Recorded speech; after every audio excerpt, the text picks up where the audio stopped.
안녕하십니까. 제가 최근에 이제 일본이 한국에 가한, 무역 침략이죠. 그러니까 경제 침략이죠. 이 부분에 대해서 얘기를 자주 하게 되는데요. 그 이유가 있습니다. 물론 제가 이제 일본에서 유학한 경험이 있는 데다가, 현재 그러니까 언론사에서 나오고 있는 것들이, 충분하게, 실제 상황을 반영하고 있지 못하다. 이런 생각 때문에 제가 이런 얘기를 더 하는 거고요. 또 하나는 90년도에 제가 일본에 유학을 했을 당시에는 한국은 일본과 게임이 안 될 정도로 열악한 나라였습니다. 그러니까 지금 그러니까 한국과 베트남 정도라고 표현해도 무방할 만큼. 아니네요. 베트남이 아니라 그보다 훨씬 더 못한 나라였겠네요. 지금 우리 한국 사람들이 베트남이라고 하는 나라를 생각할 때 베트남이 연 수출액이 한 2천억 달러라고 제가 알고 있는데 한국이 6천억 달러인 거거든요. 3배뿐이 차이 안 나죠. 근데 제가 있었던 90년도에는 한국이 500억 달러, 일본이 3천억 달러가 넘었기 때문에 6배 차이였습니다. 그러니까 지금 우리가 생각하는 베트남의 그거에 따블이니까 어느 나라죠? 지금 캄보디아쯤 되나요? 어딘지 모르겠네요. 어쨌든 수출만 놓고 본다면 그 정도의 차이가 있었습니다. 그러니까 사실은 게임이 거의 안 되는 거였죠. 특히 베트남의 경우에는 한국의 뭐 삼성이나 LG나 이런 대기업들, 뭐 한화나 이런 대기업들이 차지하는 비중이 약 국가 GDP에서 22%, 25% 정도 차지한다 그래요. 그러니까 뭐 더더욱 또 그런 경우가 있겠지만 어찌됐건 그 정도의 차이가 있었습니다. 90년도에 한국과 일본의 차이는.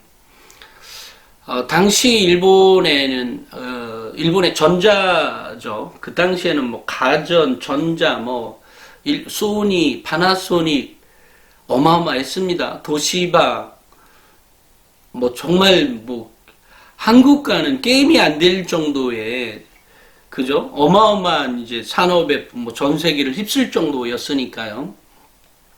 그런데 당시 아키하바라라고 하는 전자상가가 있었어요. 근데 제가 당시 4월 달에 유학을 갔는데 4월 중순이나 말쯤에 아키하바라를 그 한국인 여러 친구들하고 같이 주말을 이용해서 같이 나간 적이 있습니다. 그 당시에는 전 세계에서 아키하바라에 사람들이 와서 물건을 구매해 가고 뭐 이럴 때였어요. 그만큼 가전이나 전자상가들이 빼곡히 건물마다 뭐 빼곡히 들어차 있었습니다. 그 당시에 한 매장에 들어갔을 때 제가 정말로 깜짝 놀랐던 일이 있었습니다. 그게 뭐였냐면 들어가는 입구에 삼성과 LG의 TV가 한 18인치 정도, 24인치 정도가 되는 TV가 있었어요. 왜 뒤에 뭉툭한 게 있었죠. TV 이만한 두께. 그게 2개가 있었고 또 다른 것도 한두 개 있었습니다. 뭐 소니 것도 있었고. 근데 별것도 아닌 건데 어째서 살짝 디자인의 표시 차이가 나요. 근데 제가 주목했던 것은 이거였습니다. 한국의 삼성과 LG TV는 먼지가 자욱했어요. 며칠째 닦지 않은 것처럼 먼지가 수북히 쌓여 있었고 일본 거는 그나마 먼지가 밖에 쪽에 거는 먼지가 있긴 있었습니다만 살짝 먼지가 뭐 예를 들어 하루만 묵혀놨다면 한국 거는 한 일주일이나 한 2주일 정도는 묵혀놓은 먼지였습니다. 그래고 이제 안에 들어가서 제가 왜 저 한국 TV 저네들은 저렇게 먼지가 쌓여있냐라고 물으니까 뭐 안 팔려서 그렇다나요? 근데 매장에 있는 물건을 쏙 그렇게 많이 팔지 않잖아요. 근데 뭐 어쨌든 그렇게 말을 하더라고요. 그래서 안타까운 적이 있었는데 당시 90 몇 년도인지 제가 정확히 기억은 안 납니다만 정말 그때는 어쨌든 90년도에는 그랬고 그 이후에 어느 날 뭐 실제로 이건희가 말은 그렇게 하진 않았다고 하지만 어찌됐건 뭐 마누라 빼고 다 바꾸자라고 하는 게 90년도 초중반 정도에 아마 있었을 겁니다. 그러고 난 다음에 이제 확 바뀌게 되었는데 지금은 TV나 가전 같은 경우 일본은 거의 다 이제 일본 내에서 주로 많이 판매가 되고 있고, 외국의 수출은 요만큼만 하고 있는 거죠. 나머지는 뭐 넘버 1, 2는 삼성이나 LG가 차지하고 있고, 뭐 3, 4 이것은 이제 중국 업체가 차지하고 있고 이런 거죠. 또한 뭐 모니터 같은 경우에도 뭐 그 LG 디스플레이나 LG 거를 사다가 일본이 만든다든지 아니면 뭐 이렇게 하고 있어요. 그런데 이런 것들이 일본의 경우에는 한국 제품을 일본 애들은 자기들이 기술력 우위에 있다라고 하는 생각 때문에 한국 제품을 절대 사지 않습니다. 거의 무조건 안 삽니다. 그러니까 얘네들은 꼭 우리나라 것뿐만 아니라 미국 것도 마찬가지였어요. 자동차도 지들이 세계 최고라고 하고, 뭣도 세계 최고라고 하고, 그러니까 뭐든지 자기들이 다 최고라고 생각하는 기술력이 우위에 있다고 생각했기 때문에 그거에 대한 완전 몰빵되어 있는 사회이거든요. 그러면서 뭐 또 다른 나라도, 우리나라도 많이 띄워주잖아요. 장인 정신이 어땠니, 저땠니 이러면서. 어쨌든 이런 과정을 거쳐서 그들에게는 한 가지, 기술은 우리가 최고야 라고 하는 자부심이 있고, 그 자부심이 그 사회를 꽉 누르고 있는 거죠. 그러니까 뭐든지 기술입니다. 근데 세상은 변해가가지고요. 반도체의 경우에도 일본이 기술력이 없어서 망한 게 아닙니다. D램 같은 경우 일본은 이제 생산하지 않거든요. 그런데 그런 것들조차도 일본은 기술에 있어서는 최고였지만 문제는 단순히 그 기술만 있는 것이 아니라 양산이 되어야 하고 또 기술이 그렇게 빨리빨리 변하는 것만큼 그렇게 업그레이드 해야 되는데 한 기술에 그만큼 오래 머무를 수 있는 시대가 바뀐 거죠. 시대가 바뀌면서 일본의 반도체가 무너졌습니다. 마찬가지로 가전 역시 마찬가지였어요. 요즘은 그런 거 없죠. 비디오 보는 거. 이렇게 테이프 넣어가지고 비디오 이렇게 영화 보려보고 했잖아요. 이제 그런 게 완전히 사라졌죠. 근데 그런 것들 역시 정말 그 당시의 기술로서는 정말 세계 어느 나라도 일본을 따라갈 수 없을 정도의 기술력을 갖고 있었지만 그 기술력이라고 하는 함정 때문에 결국은 그렇게 이제 문을 닫게 되는 어떤 경쟁이 바뀌고 있는데 이제 그것에 적응하지 못하는 거죠. 그러니까 공룡이 어쨌든 환경에 적응하지 못해서 사라졌다고 하는 것처럼 일본이 이제 그런 식인 겁니다. 일본은 그것 말고도 아직까지 세상이 많이 변했음에도 불구하고 여전히 과거의 회상에 머물러 있습니다. 그러니까 이번 아베가 한 경제 침략은 한국에게는 정말로 큰 기회가 될 수 있습니다. 이 기회를 살려서 우리가 이겨나갈 것이냐 아닐 것이냐는 지금 현재 우리가 어떻게 행동하느냐에 따라 달라집니다. 일본의 수입에서 가장 많이 차지하는 비중이 자동차라고 합니다. 자동차, 그 다음에 골프 용품, 그 다음에 가전 제품, 전자제품, 또 공장에 이제 기계들 이런 거겠죠. 그 다음에 이제 여행 수지가 있을 거고, 또 여러 가지 어쨌든 맥주니 어떤 생필품 이런 게 있을 겁니다. 이런 것들의 근본적인 것들, 일본은 절대 한국 차를 사지 않습니다. 일본인들은 그렇게 규정되어 있어요. 머릿속이, 구조가. 그러니까 삼성, 그렇게 일본의 소니나 또는 일본의 그 핸드폰, 스마트폰 메이커에서 한국의 LG 거나 삼성 거를 가지고 만들고 있지만 제품 최종적인 그 마크는 어쨌든 소니 걸로 나가는 거거든요. 이제 이렇게 되니까 소니 거는 구매를 하지만 삼성 거는 사지 않습니다.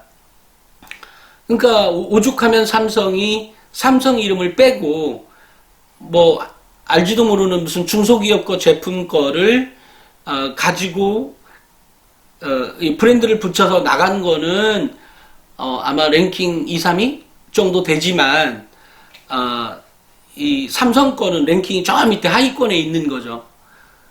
그러니까 그 정도로 일본은 한국 제품을 사지 않습니다. 한국의 그 어떤 제품도 사지 않습니다. 정말로 그렇습니다. 그런데 한국인은 그냥 좋은 게 좋다고 샀죠. 이것은 지금 아베가 이번에 취한 경제 침략은 1870년도 일본이 이제 개항을 해서 이렇게 막 세상이 바뀌게 되고 이렇게 만들어진, 그러니까 1970년 벌써 120년? 120년 정도의 문제를 근본적으로 바꿀 만한 계기를 아베가 만들어준 거죠. 아베가 깔아준 거예요. 한국 니네들 올라와라 라고 하는 것을 깔아준 거나 마찬가지예요. 다만 올라갈 수 있는지 없는지는 우리 국민이 선택하기 나름입니다. 우리 국민이 일본 제품을 사용하지 않고 쓰지도 않고 또 일본 제품을 쳐다보지도 않는다면 일본은 한국 아래에 있을 수밖에 없습니다. 경제적인 구조가 그렇습니다. 또 우리의 사고방식은 매우 글로벌합니다. 우리가 대륙인이라서 그런지 모르지만 매우 글로벌합니다.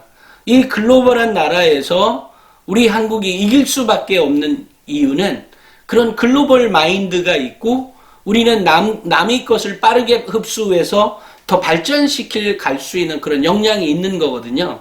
일본은 폐쇄성이 있는 거죠. 그러니까 아직까지도 기술이라는 거에 집착해 있고 아직까지도 이 오프라인 시대이지 온라인 시대가 아니라는 거 아니에요? 그러니까 한마디로 얘기해서 신문에 뉴스 검색을 하더라도 여전히 온라인상에서는 볼 수가 없고 오프라인에서 신문을 구매해만 볼 수 있는 그런 사회라는 거죠. 또 하나는 정치의 문제가 있습니다. 정치가 예를 들어 일본 젊은 애들은요 한자를 쓰는 것도 버거워합니다. 한자를 쓰는 게 그러니까 자기들 언어가 한자 히라가나이지만 한자를 주로 이름들은 한자로 쓰잖아요. 그런데 이 한자조차도 쓰기 버거워하는 게 일본의 젊은 애들이에요. 어쩌면 한자를 모르는 애도 있을 겁니다. 그런데 그런 아이들이 투표를 한다고 하는 게 있을 수 없죠. 일본의 투표율이 27%라고 하니까 뭐 갈 때까지 다 간 거죠. 지식인들은 투표를 하지 않습니다. 그러니까 양식 있는 지식인들은 투표를 하지 않아요. 정치를 포기했습니다. 정치를 포기해놓고 보니까 그구들이 하던 대로 하라는 대로 모든 게 흘러갈 수밖에 없는 거죠. 사회가 어떤 진보성이 완전히 사라져버린 사회인 것처럼 이렇게 되어버린 거죠. 그러니까 일본은 여전히 그냥 아베가 최고의 겉에서 보기에는 그런 거지만 실제로 양식이 있는 사람들은 새로운 정당이 출현해 주기를 바라고 자기 투표 하나로 뭔가가 달라질 세상을 꿈꿉니다. 그런데 그것이 일본은 수상제잖아요. 그러니까 의원 내각제이지 않습니까? 그러니까 의원 내각제이니까 내가 한번 투표해서 달라질 세상이 아니라고 생각하는 거예요. 그래서 당시에 제가 유학할 당시에 많은 지식이 있는 사람들이 한국을 너무 부러워했다. 한국은 대통령제가 있으니까 대통령 저 한 직만 바꾸면 뭐가 달라질 것 같은 그런 희망을 주는 정치가 돼버린 거죠. 이런 거여서 일본 애들이 우리를 너무 부러워하는 게 있었습니다.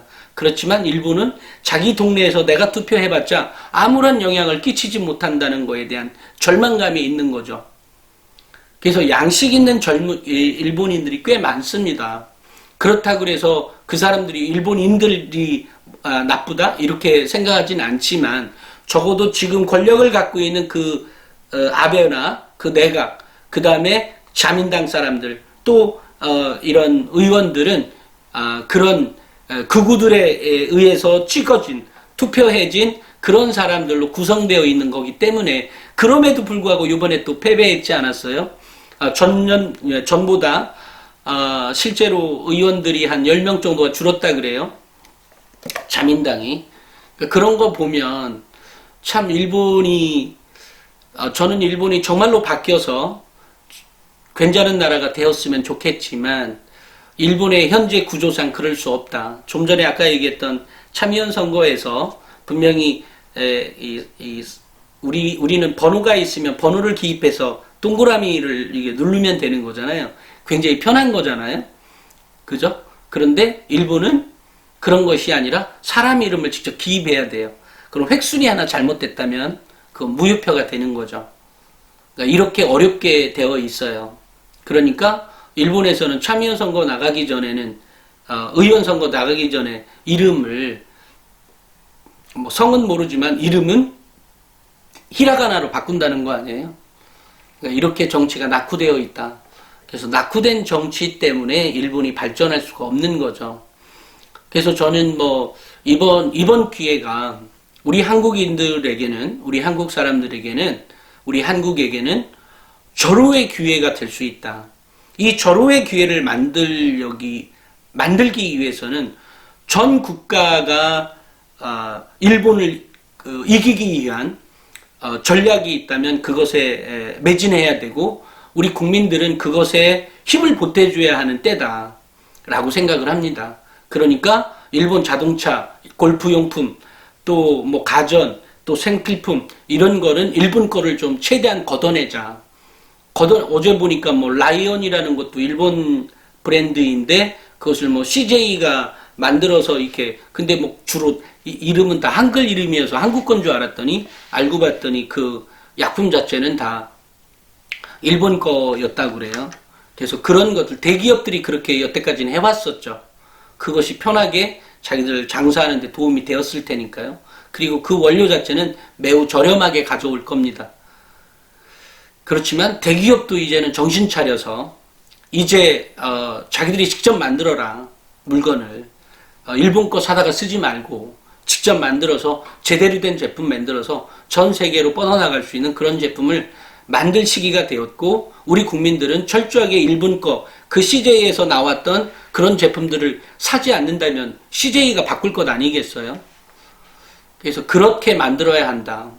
그래서 지금은 우리에게 정말 한 150년? 좋습니다.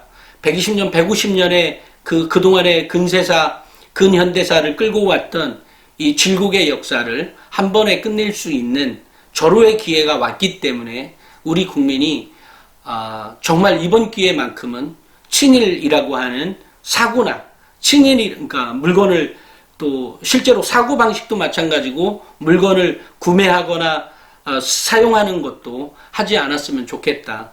그래야 일본을 이길 수가 있다. 우리는 이번 기회가 아니면 일본을 이길 기회가 그렇게 쉽게 오지 않습니다. 또 우리가 아무리 좋은 마음을 갖고 있다고 한다고 하더라도 일본의 저런 정치, 현재의 저런 정치 체제라고 하면 일본은 바뀌지 않습니다. 우리가 양식 있는 일본 사람들을 끌어올리는 뭔가의 어떤 역할도 할 필요가 있을 거라고 생각은 합니다만, 그렇게 하려면 너무 복잡하니까 일단은 가장 중요한 건 우리 스스로 이번이 마지막 기회다, 그리고 절호의 기회다라는 생각을 갖고 일본을 이길 수 있는, 우리 남한만 가지고도, 꼭 북한과 통일이 안 된다고 할지라도 남한만 가지고도 일본을 이길 수 있는, GDP 전체 규모는 쉽게 달라지지 않습니다. 하지만 수출이나 또 우리가 갖고 있는 역량들을 더 결집시켜 나간다면 전체 GDP는 모르겠지만 당장 수출만큼은 더 많이 할 수도 있고, 그것은 그렇게 길게 오랜 시간이 걸리지 않을 것이다. 단 조건이 있는 거죠. 우리나라 대기업들이나 이런 대기업들이 일본 제품을 더 우대해서 해왔던, 편했거든요. 이런 것들도 걷어내는 작업들이 꼭 필수적이다. 그러기 위해서는 국민이 나서야 한다. 이 국민이 그런 것들을 아려서 챙겨서 바꿔줄 수 있도록 만들어가야 한다. 그러니까 대기업이 알아서 일본 거 100개 와서 만드는 게 아니라 새로운 중소기업 제품, 새로운 괜찮은 제품을 구매할 수 있는 역량을 갖춰야 된다. 한국은 그동안 역사를 이렇게 놓고 보면 늘상 국민이 나섰을 때 승리했습니다. 국민이 나섰을 때 위정자들이 잘못해서 나라가 망쳐지기도 했고 여러 가지가 있었습니다만 늘상 국민이 앞에 있었습니다. 한국은 그동안 역사를 놓고 보면 매우 독특한 역사를 갖고 있다고 생각합니다. 우리 한국인은 제가 생각할 때 그렇다고 굉장히 너무 민족주의자야, 국가주의자야, 이렇게 생각할 것도 없이 제가 알고 있는 역사를 이렇게 해석하고 역사를 이렇게 보다 보면 한국인의 힘은 정말로 위대하다. 그리고 그것이 지금 제대로 발휘되어야 할 때이다. 라는 생각을 갖습니다. 우리가 일본을 이길 수 있다는 생각만 하더라도 너무 뿌듯하죠. 정말로 뿌듯합니다. 이 기회를 놓치지 않고 꼭 잡았으면 좋겠습니다. 감사합니다.